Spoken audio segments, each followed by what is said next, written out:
Hello दोस्तों, एक बार फिर स्वागत है आपका हमारे चैनल पर। मेरा नाम है वरुण और हम बात कर रहे हैं इतिहास की। इतिहास में हम, हालांकि इतिहास के पन्नों में हम बहुत आगे गुजर चुके हैं। भारत की आज़ादी भी हमने करा दी थी, लेकिन अभी कुछ वायसराय से रिलेटेड क्वेश्चंस बचे हुए थे, उनसे रिलेटेड चर्चाएं करना बाकी थी। तो इस वीडियो में हम देखेंगे कि कैसे अंग्रेजों के जैसे ही भारत पर रूल करने की शुरुआत होती है और आज़ादी तक कौन कौन से गवर्नर, गवर्नर जनरल, भारत के गवर्नर जनरल, वायसराय गवर्नर, सारे लोग कौन कौन थे, क्या था और उनसे संबंधित क्या क्या उनके समय काल में कार्य हुए, है ना। सो देखेंगे गवर्नर जनरल और वायसराय के बारे में इस वीडियो में।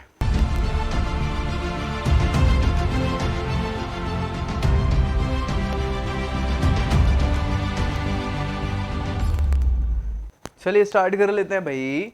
देखो यार, टेबल के माध्यम से मैं बता रहा हूं ताकि ज्यादा परेशानी ना रहे। यहाँ पे गवर्नर जनरल वायसराय उसका नाम होगा, उसके शासनकाल से संबंधित जो घटनाएं रही हैं महत्वपूर्ण महत्वपूर्ण, वो हम यहाँ उसके सामने ले आएंगे। जैसे सबसे पहले वॉरेन हेस्टिंग्स का नाम आपने सुना ही होगा, है ना। ये बंगाल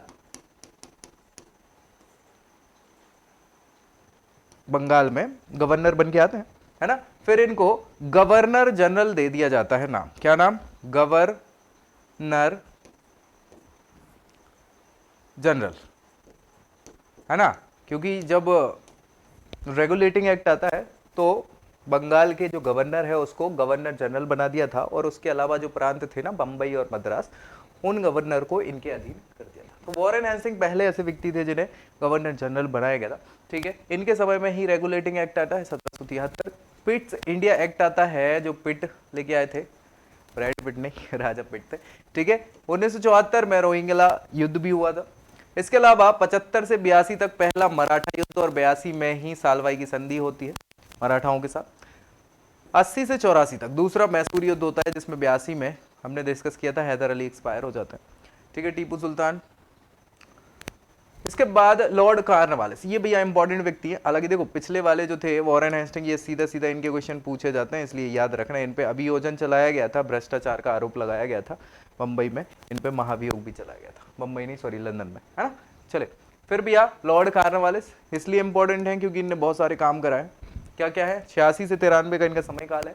तीसरा मैसूर युद्ध इनके समय में ही होता है, 90 से 92। श्रीरंगपट्टनम की संधि 92 में होती है, इसी मैसूर युद्ध के कारण। कार्नवालिस कोड ये पूछा जाता है, कार्नवालिस संहिता इन्होंने ही दी थी, है ना। इसी समय इन्होंने स्थायी बंदोबस्त व्यवस्था जो है वो लेके आए थे 1793 में। तो ये क्वेश्चन डायरेक्टली पूछ लिया जाता है। लॉर्ड वेलेजली, कि वेलेजली भी भैया तेज व्यक्ति था। सहायक संधि इन्होंने ही चालू करवाई, ये सीधा सीधा क्वेश्चन पूछा जाता है अंग्रेजों में। सहायक संधि की व्यवस्था किसने करवाई? तो भैया लॉर्ड वेलेजली, ठीक है, 1798। चौथा मैसूर युद्ध होता है 1799 में, और यहीं पे टीपू सुल्तान की मृत्यु हो जाती है, और अंग्रेज लोग डायरेक्टली मैसूर को अपने अंदर कर लेते हैं। दूसरा मराठा युद्ध भी 1803 से 5 में इनके समय होता है। Lord Minto, Lord Minto first का ऐसा कुछ ज्यादा नहीं है, ठीक है, लेकिन रणजीत सिंह के साथ इन्होंने संधि करी थी अमृतसर की, और कुछ समय तक वही अमृतसर, मतलब यहाँ पे क्या हो गया था कि सतलज के इस पार हमारा और उस साइड आपका रहेगा। लॉर्ड हेस्टिंग्स, लॉर्ड हेस्टिंग्स जो है 1813 से 23 तक, इन्होंने नेपाली युद्ध रहा है, सुगौली की संधि इसी के बाद 16 में, ठीक है। तीसरा मराठा युद्ध 17 से 19 के बीच में, और मराठा परिसंघ का विघटन भी इन्हीं के समय में होता है। रैयतवाड़ी व्यवस्था, ये जरूर याद रखना, 1820 में इन्हीं के समय में स्टैब्लिश हुई थी। किसके समय में? लॉर्ड हेस्टिंग्स के समय में। लॉर्ड एमहर्स्ट बहुत महत्वपूर्ण नहीं है, लेकिन ठीक है, बर्मा युद्ध इन्हीं के समय हुआ था, और पहली बार सैनिकों ने विद्रोह कर दिया था समुद्र पार जाने के लिए। लॉर्ड विलियम बेंटिक, ये इंपॉर्टेंट है। क्यों भैया? क्योंकि 1833 का आएगा चार्टर एक्ट, और इसी के साथ अभी तक जिस इनको गवर्नर जनरल बोला जा रहा था बंगाल का, अब ये कहलाएंगे भारत के गवर्नर जनरल, है ना। सो विलियम बेंटिक पहले गवर्नर जनरल होते हैं भारत के, और 1828 से 35 इनका समय रहता है। प्रमुख काम इन्होंने सती प्रथा का उन्मूलन किया था राजा राम मोहन राय के समय में, है ना, और चार्टर एक्ट आया था जिसके कारण ये भारत के गवर्नर जनरल बन गए थे। लॉर्ड ऑकलैंड 1836 से 42 का इनका समय काल रहता है। पहला अफगान युद्ध इन्हीं के समय में होता है, 38 से 42 के आसपास, ठीक है। नेक्स्ट लॉर्ड हार्डिंग 44 से 48। पहला आंग्ल सिख युद्ध 45 से 46, और लाहौर की संधि 46 में होती है। कन्या भ्रूण हत्या का उन्मूलन ये करवा था, ठीक है। लॉर्ड डलहौजी, ये इंपॉर्टेंट है। 1848 से 56 का इन्होंने बहुत सारे काम करा है। दूसरा आंग्ल सिख युद्ध और जीत जाते हैं, सिख साम्राज्य इनके अंतर्गत आ जाता है। बर्मा का भी अधिग्रहण कर लिया था इन्होंने। और व्यपगत का सिद्धांत तो बहुत फेमस है, याद ही होगा आपको, डॉक्ट्रिन ऑफ लैप्स, ठीक है। वुड्स डिस्पैच भी यहीं आया था शिक्षा को लेकर, ठीक है। 1853 में बंबई और थाने को जोड़ने वाली रेल भी चली थी। लोक निर्माण विभाग की स्थापना भी इन्होंने करवाई थी। बहुत सारी चीजें रही थी, ठीक है, कोई दिक्कत, इसलिए ये इंपॉर्टेंट हो जाते हैं। लॉर्ड डलहौजी पूछा जाता है सीधा सीधा क्वेश्चन। लॉर्ड कैनिंग, कैनिंग इसलिए इंपॉर्टेंट है, क्यों इंपॉर्टेंट है, क्योंकि 1857 की क्रांति इनके समय में हुई थी, है ना। सो ये सीधा सीधा पूछा जाता है। इसी के बाद 1858 का एक्ट आता है और इस व्यक्ति को ही वायसराय बनाया जाता है, ठीक है, वायसराय, ठीक है। सो वायसराय भारत के पहले कौन, लॉर्ड कैनिंग हो जाएंगे। विश्वविद्यालयों की स्थापना करवाई थी इनने, कहाँ कहाँ, बंगाल में कलकत्ता, और मतलब बंगाल में कलकत्ता, बंबई और मद्रास में, है ना, 1857 में। ईस्ट इंडिया कंपनी का उन्मूलन होके क्या हो गया था, भारत शासन अधिनियम आ गया था 1858 में। और ब्रिटेन क्राउन, जो ब्रिटिश क्राउन है, उसका डायरेक्टली अब भारत पर प्रभुत्व हो गया था। 1861 का भारत परिषद अधिनियम भी इसी के समय आया था, किसके, लॉर्ड कैनिंग के समय। फिर जॉन लॉरेंस, जॉन लॉरेंस जो है भैया, इन्होंने भूटान में युद्ध करा था 65 में, कलकत्ता, बंबई और मद्रास में। अभी तो यहाँ पे क्या हुआ था, विश्वविद्यालय की स्थापना हुई थी, यहाँ उच्च न्यायालयों की स्थापना हो गई 1865 में। लॉर्ड लिटन, भैया ये लिटन व्यक्ति खराब था, क्या खराब था, इसने प्रेस पे सेंसरशिप लगा दी थी, वर्नाकुलर प्रेस एक्ट। ये सीधा क्वेश्चन पूछा जाता है कि किसने लेके आया था, तो लॉर्ड लिटन ने लेके आया था 1878 में। शस्त्र अधिनियम भी तभी लाया गया था। दूसरा युद्ध अफगान के साथ भी यही हुआ था। और विक्टोरिया को केसर ए हिंद की उपाधि और भारत की साम्राज्ञी जो है वो इसकी उपाधि घोषित इन्हीं के समय की गई थी, लॉर्ड लिटन के समय, ठीक है।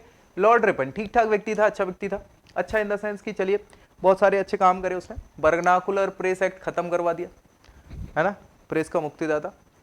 पहला कारखाना अधिनियम आया, कारखाना में वर्कर्स के लिए कुछ व्यवस्थाएं करी गई। स्थानीय स्वशासन पर सरकार का संकल्प लिया। एल्बर्ट विल विवाद इसी कारण होता है, और फिर बाद में क्या होता है, कुछ समस्याएं, इसी कारण नहीं होता, मतलब कारण दूसरा रहता है, न्यायालय से संबंधित रहता है। और शिक्षा के लिए हंटर कमेटी का गठन भी इन्होंने ही किया था, तो अच्छा काम किया था यहाँ पे इन्होंने। लॉर्ड डफरिन, लॉर्ड डफरिन के समय क्या हुआ था भाई, बहुत इंपॉर्टेंट काम हुआ था, कांग्रेस का गठन हो गया था, ठीक है। सो यही इंपॉर्टेंट है। तीसरा बर्मा युद्ध भी इसी के समय में होता। लॉर्ड लेंसडाउन, लेंसडाउन भी ये डाउन टू अर्थ वाले ही हैं। 1888 से 94 कारखाना अधिनियम में संशोधन, भारत परिषद अधिनियम जो आया 1892 वाला, और डूरंड आयोग की स्थापना। डूरंड आयोग क्यों लाया गया था, डूरंड रेखा बनाने के लिए, जो भारत और अफगानिस्तान, मतलब अब पाकिस्तान और अफगानिस्तान के बीच की सीमा रेखा है ना। सो इसी के समय आया था। नेक्स्ट भैया लॉर्ड गर्जन, ये तो भैया इंपॉर्टेंट व्यक्ति इसलिए हैं क्योंकि इन्हीं के समय तो बहुत उथल पुथल मच गई थी। 1899 से 1905 में ये रहे। पुलिस आयोग की नियुक्ति इन्होंने की, विश्वविद्यालय आयोग की नियुक्ति इन्होंने की, भारतीय विश्वविद्यालय अधिनियम भी लेके आए। लेकिन इंपॉर्टेंट काम जो हुआ वो बंगाल का विभाजन है, जिससे क्या हुआ, चारों तरफ सांप्रदायिकता हो गई। लॉर्ड मिंटो, मिंटो फर्स्ट तो आ चुके थे, ज्यादा कुछ अच्छा काम नहीं था, सेकंड थोड़ा सा रहा है। मार्ले मिंटो रिफॉर्म लेके आए थे ये, इसलिए ये इंपॉर्टेंट है, सांप्रदायिकता को बढ़ावा दिया था। मुस्लिम लीग की स्थापना इन्हीं के समय में हुआ था। सूरत अधिवेशन, है ना, सूरत अधिवेशन में क्या हो गया था भैया, कांग्रेस में फूट हो गई थी। स्वदेशी आंदोलन चला था इन्हीं के समय, क्यों, ये बंगाल विभाजन को लेकर, ठीक है। चले आगे देख लेते हैं। लॉर्ड हार्डिंग सेकंड, ये हार्डिंग भैया, हार्डिंग बम कांड है, दिल्ली दरबार इन्होंने कराया, इसलिए याद रखना है। बंगाल का विभाजन रद्द हुआ उसी दिल्ली दरबार में, दिल्ली से राजधानी शिफ्ट हो गई कलकत्ता से, है ना, 1911 में। हालांकि वो एक्टिव तो 1912 में ही हो पाई थी दिल्ली राजधानी, ठीक है। ये दिल्ली दरबार लगाया गया था। हिंदू महासभा की स्थापना 1915 में इन्हीं के समय में की गई थी, तो दिल्ली दरबार याद रखने, ठीक है। लॉर्ड चेम्सफोर्ड, ये इसलिए याद रखना, मॉन्टेग्यू चेम्सफोर्ड रिफॉर्म भी इनके समय ही आया था, और बहुत सारी घटनाएं इनके समय हुई थी। 16 से 21 का इनका समय काल रहा है। लखनऊ की संधि हो गई थी, गरम दल नरम दल, मुस्लिम लीग। चंपारण, गांधी जी का पहला सत्याग्रह भारत में। मॉन्टेग्यू घोषणा, इसी के कारण मॉन्टेग्यू रिफॉर्म आया था, है ना। और ये भारत शासन अधिनियम इसी घोषणा के कारण। रॉलेट एक्ट, ये काला कानून था जिसपे हमने डिस्कस किया हुआ था। जलियांवाला बाग हत्याकांड तो भैया बहुत ही गलत हो गया था। असहयोग और खिलाफत, विश्व युद्ध भी इसी समय चल रहा था, है ना, तो खत्म होने के बाद ये खिलाफत और इसको सहयोग, इसके साथ असहयोग आंदोलन, तो गांधी जी ने ये किया था। तो लॉर्ड चेम्सफोर्ड के समय ये सारी चीजें हो रही। लॉर्ड रीडिंग, रीडिंग जैसा नाम है वैसे ही व्यक्ति, रीड वाले होते, ठीक है। चौरी चौरा घटना हुई थी, असहयोग आंदोलन बंद हो गया था इसी कारण, ठीक है। स्वराज पार्टी की स्थापना 1923 में हुई थी, 1923 में। और काकोरी ट्रेन कार्ड, क्योंकि इधर ही HRA की स्थापना भी इनके समय होगी और उन्हीं में से ये लोग क्या करेंगे, काकोरी में ट्रेन को लूट लेंगे, है ना। क्रांतिकारी गतिविधियां यहाँ पे स्टार्ट हो गई थी, हमने डिस्कस किया भी था। लॉर्ड इरविन, लॉर्ड इरविन तो भैया गांधी इरविन समझौता आपने सुना ही होगा ना भैया। साइमन कमीशन आया भारत इनके समय में, हरकोट बटलर राज्य आयोग लेके आए थे, नेहरू रिपोर्ट, है ना। और ये सब स्वराज पार्टी की देन है कि इनने इन सारी चीजों में बहुत सारे चेंजेस करवाए। दीपावली की घोषणा यहीं से स्टार्ट करवाई। कांग्रेस का लाहौर अधिवेशन और इसमें पूर्ण स्वराज का संकल्प लिया गया 1929 में। पहली बार स्वतंत्रता दिवस 1930 में मनाया गया। गांधी जी भी डांडी मार्च करते हैं और सविनय अवज्ञा आंदोलन स्टार्ट करते हैं 1930 में। गोलमेज सम्मेलन होता है जिसमें कोई पार्टिसिपेट नहीं करता है कांग्रेस की तरफ से, इसलिए गांधी इरविन पैक्ट हो जाता है।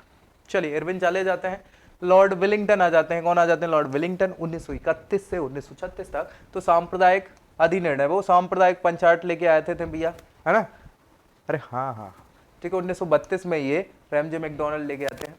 दूसरा और तीसरा गोलमेज सम्मेलन यही होता है। इस सांप्रदायिक पंचायत के कारण फिर पूना पैक्ट करना पड़ता, गांधी जी अनशन करना चालू कर देते हैं। भारत सरकार अधिनियम फाइनली 1935 भी आता है, जो एक संवैधानिक पूरा का पूरा डॉक्यूमेंट हुआ कर रहा था। लॉर्ड लिनलिथगो ये आया भैया, और इनके समय में मान लो कि पूरा का पूरा क्या हुआ, विश्व युद्ध छिड़ गया था, ठीक है। सो द्वितीय विश्व युद्ध, कांग्रेस के मंत्रियों का इस्तीफा, त्रिपुरी संकट, त्रिपुरा में जो कांग्रेस अधिवेशन हुआ था वही था, उसके कारण फिर भैया क्या है, सुभाष चंद्र बोस ने कांग्रेस छोड़ के फॉरवर्ड ब्लॉक की स्थापना कर दी थी, एक नई पार्टी 1939 में बनाई थी। ये क्वेश्चन पूछ लिया जाता है। मुस्लिम लीग का लाहौर संकल्प, जिसमें इन्होंने क्या है, अलग राज्य की मांग कर दी थी 1940 में पाकिस्तान बनाए जाने की। अगस्त प्रस्ताव आया था जिसको नहीं माना गया था। फिर भारतीय राष्ट्रीय सेना INA, इंडियन नेशनल आर्मी, है ना। अभी हम सुभाष चंद्र बोस और INA की बात करी थी ना, ठीक है। फिर क्रिस्प मिशन आया 1942 में, जिसको कुछ ने माना कुछ ने नहीं माना, लेकिन संपूर्ण तौर पे अस्वीकार। फाइनली भारत छोड़ो आंदोलन गांधी जी इसके बाद स्टार्ट कर देते हैं अगस्त 1942 में, ठीक है। लॉर्ड बेवल पे भैया जैसे ही वर्ल्ड वॉर खत्म होने की स्थिति में था, बेवल आए, बेवल ने 1947 तक रहे। राज गोपालाचारी जो थे, है ना, उनने सी राजगोपालाचारी ना, C और R, सो CR फॉर्मूला इनके लिए कहा गया। 1944 में कोशिश करी बेवल योजना, शिमला सम्मेलन, बेवल ने भी योजना 42 नहीं 44, ठीक है, 44 और 45 बल्कि, ठीक है, शिमला सम्मेलन वगैरह। कैबिनेट मिशन आया 1946 में। प्रत्यक्ष कार्यवाही दिवस ये मुस्लिम लीग के द्वारा करी गई थी 1946 में। क्लीमेंट एटली ने भारत में ब्रिटिश शासन की समाप्ति की घोषणा 1947 में कर दी, और इसके बाद उन्होंने फरवरी में किसको बेटा मतलब घोषणा कर दी, तो उसी समय माउंटबेटन को क्या कर दिया, वायसराय बनाया। मार्च में ये आ जाते हैं, मार्च में आते हैं तो जून 3 जून को ये अपना प्लान देते हैं, जिसे माउंटबेटन प्लान कहा जाता है, ठीक है। रेड क्लिफ आए फिर भैया, जिन्होंने भारत और पाकिस्तान के बीच में सीमा बनाई, ठीक है। भारत को स्वतंत्रता मिल जाती है 15 अगस्त 1947 को। तो ये आखिरी है ना, लेकिन याद रखिए भारत इनके समय स्वतंत्र हो रहा है, तो पहले तो आखिरी ये बायसराय है, बायसराय। फिर जब भारत स्वतंत्र हो जाता है तो गवर्नर जनरल पद हम रखते हैं। तो ये पहले आखिरी अंग्रेज वायसराय हैं और पहले गवर्नर जनरल है ना स्वतंत्र भारत के। कौन? Lord Mountbatten. ये चले जाएंगे 48 में, तो स्वतंत्र भारत के पहले भारतीय कौन, और अंतिम गवर्नर जनरल और पहले भारतीय गवर्नर जनरल कौन है? C राजगोपालाचारी। 1950 तक रहता है ये पद, और यह पद समाप्त ही कर दिया जाता है 1950 में, ठीक है, क्योंकि फिर भारत में चुनाव हो जाते हैं और राष्ट्रपति का पद आ जाता है कि नहीं। 1950 में 26 जनवरी को हम अपना संविधान लागू कर देते हैं, तो ये सारी व्यवस्थाएं समाप्त हो जाती है, ठीक है भाई। तो ये सभी के सभी यहाँ पे क्या थे, ये सारे हमारे गवर्नर जनरल, बंगाल के गवर्नर जनरल, फिर वायसराय, फिर ये सारे, तो इनको ही बोला गया ये सब अंग्रेज अधिकारी थे जिन्होंने शासन किया है भारत पर। कब से? 1757 से। उस समय बोले तो 1765 भी बोल सकते हैं हम, क्योंकि बंगाल पर स्थायी तौर पर इन्होंने दीवानी प्राप्त कर ली थी। तो रॉबर्ट क्लाइव का नाम आपने सुना होगा, है ना, वही सर। तो ये सभी रहे, यहाँ से संबंधित क्वेश्चन पूछ लिए जाते हैं आप सभी से, तो ये याद रखते हैं। नेक्स्ट वीडियो में हम डिस्कस करेंगे कुछ और महत्वपूर्ण, तो तब तक के लिए जय हिंद।